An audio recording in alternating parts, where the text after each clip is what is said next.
and welcome to Iacon Underground Radio for the week of June 22nd, 2016. I'm Jen. I'm Alex. And I'm David. And I still haven't quite gotten over this week's More Than Meets the Eye, but we will get to that at the end of the episode as usual. We've got a brief smattering of news this week, and then some of us actually have some new toys to talk about a little bit, and then we will move on to the feels. So first up, we have now got pictures of a San Diego Comic-Con Fortress Maximus. He's got the Master Sword. He's pretty cool. Yeah, So does this one have... He's Fortress Maximus again. Yay! And presumably, like the Metroplex they did before, yeah, I can pick out already he's got some extra paint tops. Yeah. So he's got a little more detail to him. Also, he has a big old sword, which I think is really one of the bigger selling points here, is he's got the Master Sword, which is something that he had as a character in the Headmasters cartoon. Yay! Yep. He also has a really cool in-packaging pose in the box, and then the back of the box is a neat pop art interpretation of his head. Yeah, he's just in the box. He's just standing there, you know, with one hand on the handle of the sword and one hand sort of on the guard, and he's looking pretty knightly. He's looking pretty last knightly. Presumably he is not actually the last knight, but... Oh, that'd be amusing. You know. But doubtful. That would be interesting, but yeah. Though in last night news, a familiar name from the 90s, Mitch Pileggi, Agent Skinner from X-Files, is going to be someone or other in Transformers 5. Yay, more X-Files ties to Transformers series. So that's pretty cool. He's pretty cool. Maybe he'll be the Frasier this time. He'll be the Frasier. Well, it's him or... Oh, who was it? Anthony Hopkins, was it? Sir Anthony Hopkins? Yeah. So one of those two is probably going to be the human bad guy, because there always seems to be one of them. Yeah. And if you have an Anthony Hopkins, you're going to use your Anthony Hopkins as your bad guy. Yeah. I guess. I mean, he was a good guy in the Thor movies. Yeah. As Grumpy Dad. He was Odin in the Thor movies. I'm not sure that counts as good or bad. I guess that depends. I guess, yeah, I was going to say that depends on whether you're talking Marvel Comics or mythology, but even then, that is also, in both of those cases, arguable. And in the next one, he'll probably be playing Loki pretending to be Odin, which should be fun. Yeah. But yes, so that's a interesting name to see pop up there. I'm glad to see it. Who else might be in Transformers 5, you may be wondering? It could be you, if you are in the Detroit area for the next couple months. They have put a call out for extras for Transformers 5, because they're going to be filming there. Presumably it will continue. I always thought last time Detroit was going to be playing the bombed-out ruins of Chicago. But I guess it's just playing itself. Which might as well be the bombed-out ruins of Chicago. Yeah. If you are going to be there, you can, and you are interested in being an extra, you can send an email to the totally legit-sounding email, transformers5extras@gmail.com. Well, at least it's a Gmail, but still, that's... Yeah... I mean, it appears to be legit because this was given out by, like, an actual person from the crew, like their extras casting person on some Detroit morning show. So presumably it is actually legit. It just doesn't sound very legit. So that's kind of exciting. I'm down in Ohio, but sadly I am not close enough to commute to Detroit, alas. And in other toy-related news and convention-related news, it looks like pictures are out now of either the packaging or some promotional stuff. I guess it's promotional because it says coming soon for the G.I. Joe featuring Ninja Force and Transformers set. Yeah, because FunPub apparently they're still running JoeCon for at least 2 more years because JoeCon was this weekend and they still have it. Which seems odd. That's kind of a sure sign that Hasbro really has no plans to do anything with the brand, which is sad. It's like, well, either we let them keep it after we took Transformers away, or there's not going to be any G.I. Joe this year. Yeah, it's like, we'll take the good property convention away from them, but we weren't going to do anything with G.I. Joe. Yeah. But yes, that's the set that has the Ninja Force Scarlet, Dr. Biggles Jones, a clear hologram-style G2 Megatron, a early 90s Cobra Commander, a Marvel Comics Colors Rat-Bat, and apparently Toaster, which, David, you said you think maybe was in some official thing. Yeah, I think it did actually list that it is supposed to. It's a little blaster redecoed as, well, sort of a toaster, but it's not really a toaster. Although wait, Toaster was supposed to be like Blaster's cousin or something, I think. His brother. Letters page. Oh, brother. So it kind of makes sense, but yeah. And there's it's an old UK letters page joke that sort of stuck. Yeah, and the other joke is from a German comic that miscolored a Ravage as green as Black Cat. Or at least I think, well, maybe somebody named a Black Cat later, but it's a green Ravage. He's a not black, though. He's one, green. But it's a really nice one. But he's green. That's not black. Mm-hmm. He's a green one. Okay, fine. I am really excited about the Dr. Biggles Jones because, as I think we have established, I am a big G2 nerd. Yeah, and I kind of want a Rat Bat because it didn't come with the American version of Soundwave that had all the little guys, the Masterpiece one. I want a Rat Bat. Rat Bat's the best cassette. And if you don't have a Cobra Commander yet, that is the puppy-kicking version. Yep. It's a very good Cobra Commander, and he comes with a little... Actually, is that a Megatron pistol he comes with? Yeah, it's one they've used before. Looks like yeah, he does. The SDC C sets have used before.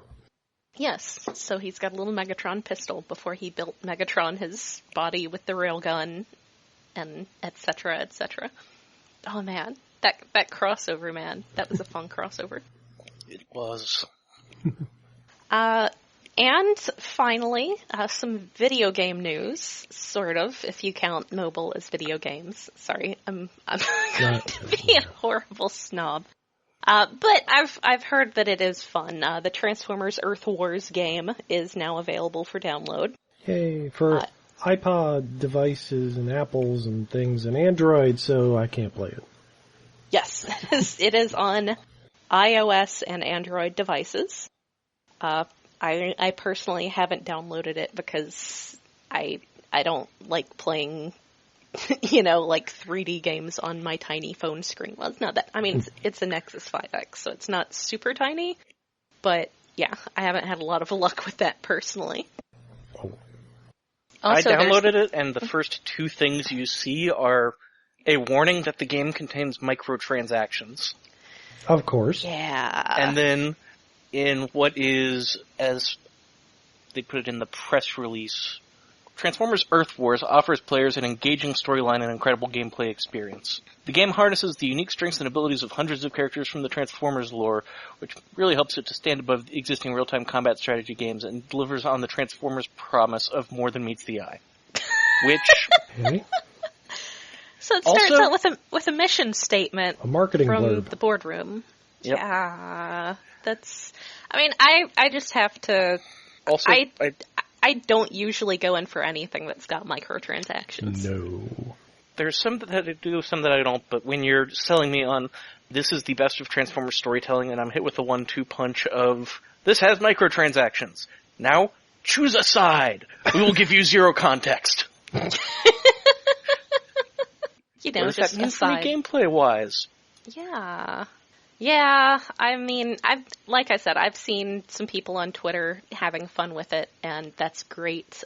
If I had an actual tablet, I would probably play around with it. But yeah, I'm just never really picked up on playing games on my phone in any context except bathroom breaks.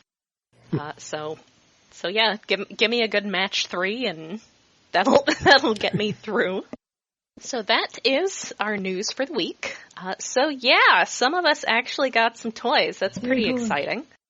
I got Victorion, and David, you got some BotCon stuff? Yes, I finally got my BotCon toys. It took a while to get shipped to me, but yeah. I haven't actually opened them all, but the head sculpts are, well, we've talked about the Ravaged Tigatron head, and yeah, there's space behind it in the transformation. It could be, like, at least half a centimeter almost, or a quarter of a centimeter bigger. It's just so flat. It's weird, and the pterosaur head is very nice. It just has a cowl in the back, so he can't really look up at all. And the ram horn head. So did you get like the box set, or I got the box set ones? And the combiner limb extras and pterosaur the attendee thingy. I didn't get the Megatron or whatever the other things. Air Razor. Oh, okay. I got the combiner limbs because I like combiner limbs. The decos are nice. The heads are a little, they need more paint or more detailing. Yeah, that seems to be a thing with those. The little. I think they were done by the Four Horsemen, the guys that sculpt the He-Man toys. I think. Oh, really? Wow. I think so. I think it was this year. They did it. Let's go to the Google. So how is the combined form for Pentapredicus? I don't know. I've only taken Ramhorn out of the box yet. I'm slowly taking them out one by one. So I don't do them all at once. I guess I could have done that with mine. Yeah. The comic book is almost good, but not like... I think it's more hampered by the characters they had to work with, because they had to add Tigatron and Air Razor into a pre-Beast Wars story that kind of mucks it up. Why would you do that? Why? And Predaking gets killed, which is a little weird. Like the Predaking that is part of the toys for the show? The G1 Predaking gets killed by Tripredacus. I was gonna say it would be kind of weird to have your, like, big feature show characters get killed in their own comic. That would be sad. No. And it would not be unprecedented for FunPub. No. I guess that's true. No, none of the toys actually die, which is nice. Yay! Some of them, like Pterosaur, don't get to do much, but... Aw. Well, yeah, so I got nice big box set of Victorion, and, funny thing is, prior to that, the only Combiner Wars stuff I had bought, not including stuff like Ultra Magnus, who is only really sort of tangential, but I got all the Aerial bots, except I didn't get around to buying Alpha Bravo before Quickslinger was available, so I basically never got around to getting Alpha Bravo. So all of these molds were new to me. That's always good. Despite being a bunch of remolds. So, I can definitely see, I could have said this in the pictures too, but it does feel a little bit like her colors are sort of hindered by being locked into that set 2-color color scheme. Yeah. Because there are, like with the Aerial bots, and they're even just, very G1 accurate, but they've got, like highlight colors and accent colors, and little bits of gold here, little bits of orange there. Yeah, they're mostly red and white and black, but they have other colors mixed in. Yeah, and even then, that's 3 colors. Yeah. And Skydive's gray, and like all of their jet modes are different colors, so I also see that if they wanted to do it as a fan poll, they were going to have to try to keep it simple like that. Yeah. So, it's, I can allow it. As a group, I'm definitely still getting the hang of them all as separate characters. I have had them for about 3 days now, and I'm still, because I don't even like the combined robots as much as I like interesting teams. Yeah. That's why when we've done the robots in disguise or adjectiveless Transformers stuff, I always complain about Superion always being combined, because it's way more interesting to me to have the team members interacting than have them all be a combiner, or maybe have the team members deal with what it's like to also be part of this bigger gestalt thing, but not just punching things. So basically what I'm saying is I really want to write a bunch of Torchbearers fanfic right now. Well, I may have to go for that. But yeah, I mean, like I said, not having had any of the molds before, I definitely like them. They're all very much Combiner Wars toys. It is kind of neat how they're different. They managed so many different ways to do what could basically be either the legs flipping down or the legs pulling out, which was so much of the actual original Scramble City toys. I really, really like Pyra Magna by herself. She looks very just great. And yeah, I don't really mind having the two helicopters because they're sisters, and I am such a sucker for siblings. It's ridiculous. Yeah, but with the limited color palette, their deco flipping isn't quite as noticeable. It's really subtle, and I'm going to forget which one is which within a week or a month. I'll have to keep looking. No, I will sear it. I will sear it into my brains, and soon I will be defending their individual personalities with the same fervor that I do for the aerial bots now. I do find the helicopter molds rotors really, really annoying. Yeah, there's kind of no place for them to go in robot mode that looks nice. Yeah. And I noticed the official, the instructions tell you to put the helicopters as the legs and the cars as the arms, which doesn't make any sense to me because the cars are already on the ground and the helicopters are already in the air. I actually kind of like that because it's a reverse of the standard. Like, usually the aerial guys, like on Bruticus, the jet, or the space shuttle and the helicopter become the arms. To Victorion, it's the opposite. It's interesting because it kind of looks nice with her big, beefy arms. But it is. But there's a good reason for that. Yeah, well. But yeah, I can see that.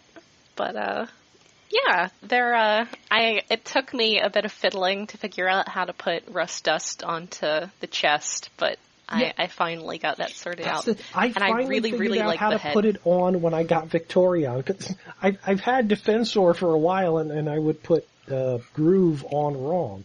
A lot of things show him upside down, but it's like there's a weird interlocking of different things I never noticed before until I was putting Victorion together. Yeah, I had to take a close look and go, well, here are some tabs, and here's some slots, and there are these posts that haven't gone into anything in any of her other modes. Oh, here's some holes.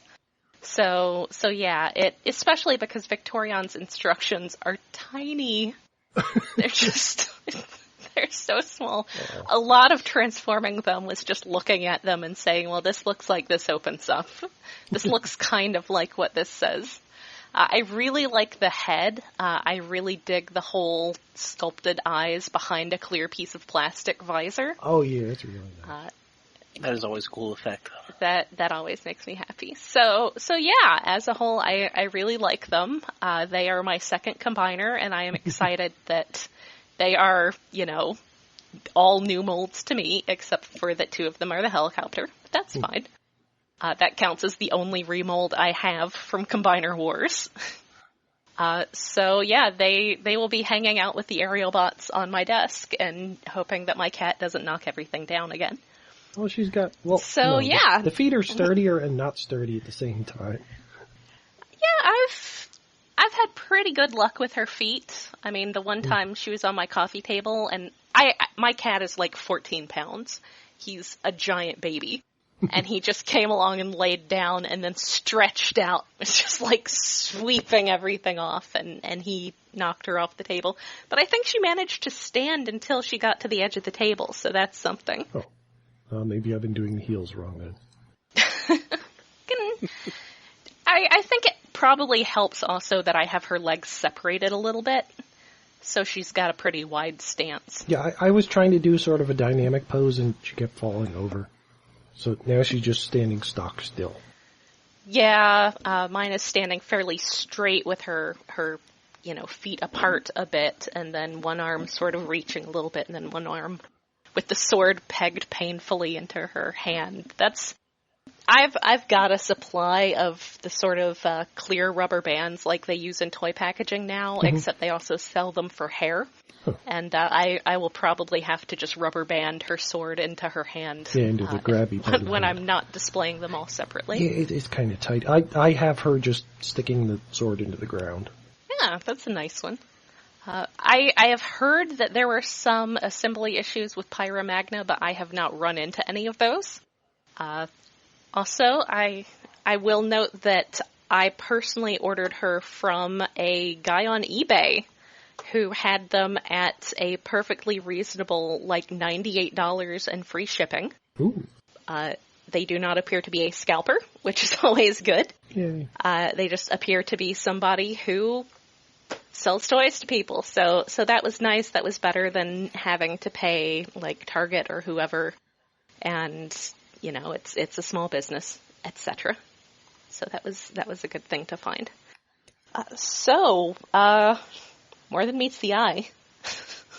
Oh yeah. It's sadness. So since we had so much else to talk about this episode, we're not going to do the whole full recap thing. No, because we could spend an hour on it, but no, it's just highlights. What'd you think, guys? Oh, it's people have started dying, and I'm sad. Oh, you're sad because of skids. I'm sad because old man and dog have been broken apart. Literally. He's a cat. He's a cat. Oh, Ravage. Ravage ripped. Little kitty was ripped in 2 pieces. 2 times in my life have I seen Ravage ripped into 2 pieces. And I was gonna say that was the second of 2 Transformer movie references in this issue. What was the other one? The first being, it's actually not quite the right quote, but Ultra Magnus or Maximus Ambus. And I really, really love that he's got little turrets in his shoulders for swerve and rewind. That is so great. I love stuff like that. So great, but then Rewind is like, but I need to talk to you about your brother. Right. And he says, I can't deal with that right now. Which is... It's a joke that's been made before with Magnus, but this time it actually felt like they'd earned it. Yeah. Yeah. That's an entirely reasonable time to be saying that, because, they're kind of busy. Fighting. Not dying. Yeah, they're busy. He's got the little turrets in his shoulder. There's, oh man, Overlord though. Yeah. Overlord. It's not. I am surprised that Chrome Dome just wails on him successfully. Well, yeah, well, I mean, presumably it's because they've gotten all powered up, which we start in media res. And then flash back to them getting powered up. But basically, this a similar thing to what they did to what happened to Tailgate Spark before. They are able to recreate in a way that gives them all sort of a quick charge. Chrome Dome does at least have super punchy powers. But I'm on the fence whether I believe Overlord is even telling the truth or whether he's just being an asshole. I think he's just I'm Overlord. Sure he made up the most convincing possible way to piss him off. Yeah. Though, I mean, he doesn't... I'm trying to decide whether he would know that Rewind called him Domi. But he was he did kind of reverse the Nemo surgery thing, so he might have... Or maybe he's telling the truth, maybe. No, I think at the very least he's exaggerating the truth, just to twist the knife in Chrome Dome. Yeah. It's not... I couldn't even let it sink in. It was so horrifying. So, Overlord is terrible. That's why we like him.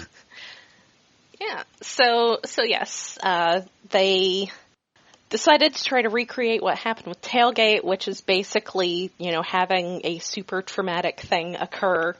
And they do this, Skids volunteers for this, by asking Chrome Dome to finally let him remember what it is that, he's been forcing himself to forget. And I have to say, in the bit where he's hearing the Empyrean suite, and he goes, "Is it getting hot in here?" Yeah. It's like, oh boy.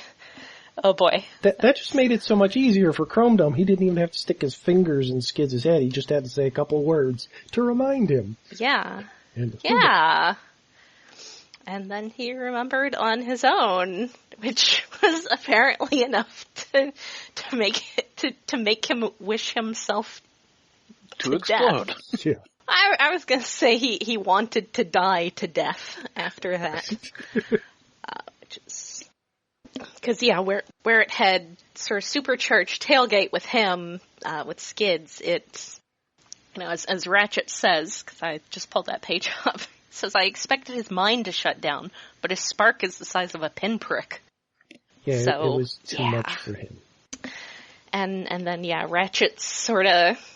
Oh, and Ratchet reveals to Megatron that the Fool's Energon was actually just a placebo. Yeah, I know, that was like, wait, what? And that was, okay. That was a turn I didn't see coming. Great. I feel like everyone guessed that. Really? It's no, like, that's just me. Didn't. I hadn't guessed it, but it's great because it's kind of like the you had it in you all along trope, but reversed. Yeah. You were holding yourself back all along. Yeah. And then what spurs Megatron into action is seeing that other movie reference is Ravage getting torn in half. Yeah, on a screen behind. Oh. Ravage, and Megatron. Old man snaps. Man. Yeah, because it's Ravage. It's his cat. Yeah. I mean, also his best friend and probably the only one on the ship who he's truly trusted for a long time. So, yeah. I mean, it's not just his cat, but still, that's what pushes him into action. I thought Ravage was going to be gone at that point, but... Yeah, he may not entirely be dead. I'm glad he wasn't. Hard to tell. Yeah. But, they rescue him, like, very deliberately, so... Yeah. Yeah. If they're just saying, he died off panel anyway, that would suck. Yeah. And then, Skids wakes up just long enough to say he has to tell Brainstorm, presumably, about how Quark died, which is pretty sad. But yeah, I was never really clear on whether that was like a reciprocal thing between Brainstorm and Quark, or if that was just one-sided, but... I suppose either way, if you're somebody's friend, you're probably going to know who they have a massive, like, life-changing crush on. Yeah. Regardless of whether it's reciprocal or not. So yeah, Skids dies, and it's sad. And then Brainstorm finds a statue that should have Skids on it. Yeah, but on the Necrobot's world, when somebody dies, their hologram statue goes out, and Skids' hologram statue has gone out. Yeah. So yeah, that's, man, I kind of called it, but I called it for, like, the wrong reason, which is that I thought that, like, he and Nautica, I mean, she, did the whole Amica Endura ceremony with a bunch of them. Yeah. I thought she was, like, gonna say something specifically to him. And I have to say at the end, when she's like, when they all get back inside and she's just like holding his dead body was oh man, that was rough. Yeah, his body's turned gray, so we know he's dead. And, which is hard to tell with Ravage if he's dead because he's already gray and black. Yeah, well, I mean, he's okay when they take him off the battlefield. Yeah, he's sort of there. Velocity, who I just want to call Lottie all the time, since that's what everyone else calls her. She's tending to him. But also, I really appreciate that when Megatron comes out on the battlefield and he gets to Ravage, he just picks him up and he's like, "It's okay, I'm here." Like, aww. Aww. Well, another awe is that Deathsaurus, is ordered by Tarn to send his troops in to be cannon fodder for Megatron, and he's really reluctant about it. Yeah, Death Source is not happy about that. He's not. Also, both on one of the incentive covers and in the story, we get to see Death Source's alt mode now. Yeah. Which is pretty cool. Yeah, it's more dragon-y than the old weird kaiju thing. I sort of wonder, I guess maybe it was just supposed to be a kaiju. On the, I've mentioned before how there was usually some interesting English on the packaging around back then. And usually saying what they turned into, and in his case, it just said he turned into Big Bird. Yeah, that's a And I kind of wondered if there was some sort of, like, specific Japanese creature that didn't translate but that he was supposed to be, but bird? I guess he's probably just sort of a bird-dragon-like kaiju. Yeah, just going with bird just seems weird. Yes, not just bird. Big Bird. It's all one word. He transforms from Big Bird to robot and again. Because they never say and back again. They always said and again. I also like when he's looking really reluctant and sad. Also, his second set of eyes on his helmet are also sad. Yeah, and he looks down at Nickel, and Nickel was shooting people with a sniper rifle. Well, the guy that turns into a sniper rifle, so I guess she's not having a turn of heart, which I kind of expected to come.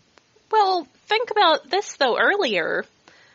She was the one who shot Chrome Dome and got him to stop beating up on Overlord.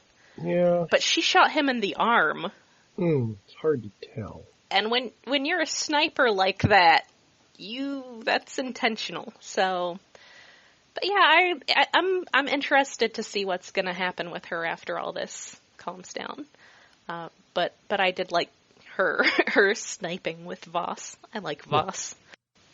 So yeah, Death Source orders everyone to attack, and he doesn't really want to. So yeah, that's seeing Tarn sort of manipulating Death Source into all of this is definitely some interesting stuff going on the Decepticon side of things. But yeah, Megatron hands Ravage's front half off to Rodimus, and Rodimus calls him Captain. Yeah. He says, "Your crew reporting for duty." That's touching. And then Megatron just yells at him. Megatron hands Ravage to him. So they blow up Megatron's gun, and Overlord and Tarn and Death Source are all there. And no, not Death Source. Just Overlord and Tarn. Oh, okay, because there's 3 guns at the end, but I suppose Tarn has a double. Yeah, I suppose there's that. He's got a double cannon on his arm. Yeah, he's more Megatron than Megatron. Yes. But yes, everyone, all the Autobots have gotten inside, and Monica is holding Skids. It's gonna take me a while to get over that, man, because that's the thing with this comic, is it's very, very good at showing you the characters caring about each other and making it that much worse. Yeah. Yep. And that's something that, I think I've said not enough Transformers fiction in the past has really accomplished. I think I wrote an essay on that one time on one of my blogs about how there was a panel from an old UK comic where there's like some Furman red shirt who just gets, shot in that one panel, but someone behind him is going like, Chuffer or whatever it is. No! Oh, Chuffer. It's like, just by adding that one little thing of that one other character caring about this other character getting shot, just adds significantly more emotional weight to the story. Or to that one panel of that one guy. You care just that little bit more, where you probably didn't care at all before.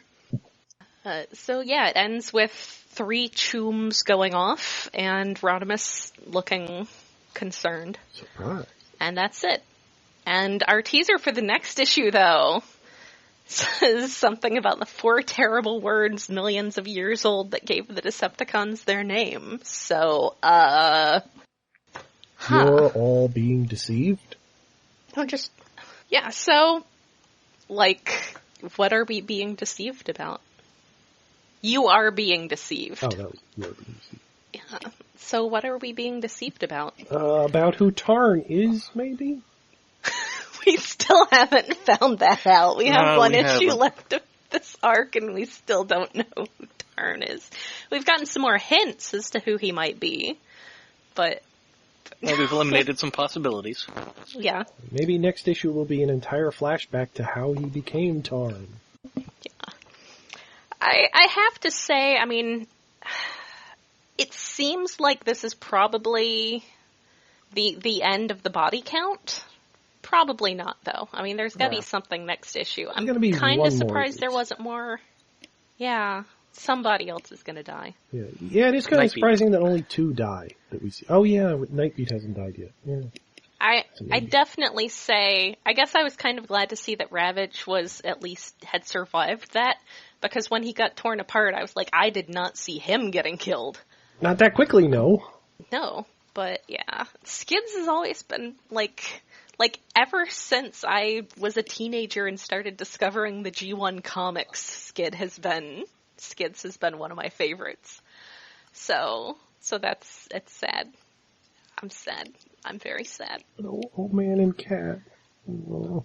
Yeah. So I think what we're being deceived about is who opened fire in that last panel. I think so, Yeah, too. probably. Because, for one thing, I feel like Megatron, when his fusion cannon got shot up, I kind of feel like he surrendered too quickly, considering... Yeah, he was Well, I mean, on the overplaying. other hand, he had gotten Ravage out of the way. He had gotten everyone Yeah. else to safety at that point. So I can see him, that being genuine. But No. yeah, I mean, there is... As he's kneeling in front of them, there's that little back gun that I guess is his old toy Yeah, shoulder. gun mode's barrel is sticking out. So I don't know if that is actually a functional gun in this iteration of his body or not. Oh, it's his alt mode turret. The tank gun. Ah, okay. Yes. Which is weird, he still turns into a tank and he's supposed to be a pacifist, but he really isn't. Oh, Megatron. Well, I mean, he's not really... I don't know that the Lost Light has facilities for those sort of body upgrades. Yeah. They can give you leg guns, though. Just ask Trailbreaker. Well, the thing is, it's 3 shots, which is confusing. It could be Nickel just shooting somebody in the head. Aw, Nickel. Could be Deathsaurus turning on them after hearing Megatron's answer. Yeah. Yeah. I mean, Nickel and Deathsaurus, because that's the thing, is when Tarn orders when Tarn orders Deathsaurus to send his troops in, that look he shares with Nickel, she is obviously looking concerned back at him. Yeah, she's got a little frown on So her face. she's definitely, sympathizing with him here. So yeah, I am really, really curious to see how things pan out next issue. Yeah. But I seem to have been wrong so far about Chrome Dome and Rewind getting killed in this story arc, so that's nice. Though at some point, my poor traumatized soul is going to have to process all that stuff the Overlord said and be really upset about that. He's exaggerating. Yeah, he is an asshole. He's the Ramsay nice Bolton guy. of this series. I was thinking that too when I was, at least earlier, as we were talking about it in the podcast, I was thinking, well, cause that was just on Yeah. yesterday to lift the curtain a little. We record this on Monday usually, but yeah. So yeah, he was being the Ramsay Bolton. He was making it as awful as he possibly could. 'Cause he's a jerk. Yeah. What a jerk. So yeah, this is good. It's good stuff. I like it. Yeah, one more to go. Even when it makes me sad. And then we're back to normal, Yep. less life-threatening stories of fun and adventure, hopefully. And getting revenge on It looks Getaway! like, yay! I mean, it looks like one more to go, and then we've got oh man, what if this whole thing what if the deception was, them like luring the DJD there, so then the Lost Light can come back and blow them all up, and they weren't actually traitors at all. I think it'd be more. I don't think we're that lucky. Yeah. I'm wondering, considering everything that's happening now, if what's inside the planet, oh my gosh, maybe Rung? Maybe Rung is a key connected in some way to a Titan. I think I said that last time. It's like Rung is part of that machine. The planet. Yeah. Maybe Rung is a headmaster for a Unicron. Ooh. Well, he is orange, so. Yeah, he's the right color. But yeah, I'm wondering if there's, what they find in the planet is going to be related to the Titans returning, which would definitely be cool. And appropriate for the characters who went, considering it's someone known for being a headmaster and someone who turns into a key and nobody knows what he goes to. Ooh, Titan Master Rung. Ooh. Oh, and we'd finally get a toy? Yeah. Yeah, I guess. So yeah, one more issue of this, and then judging by the covers, we have some Fort Max and Red Alert adventures. Which sounds cool. So yeah, I think that's it. You ready to wrap it up, guys? You can edit this out. I think so, yeah. All right, so we will be back next week with whatever news happens to have happened. In the meantime, this has been Jen. And Alex. And David. Good night. Yay.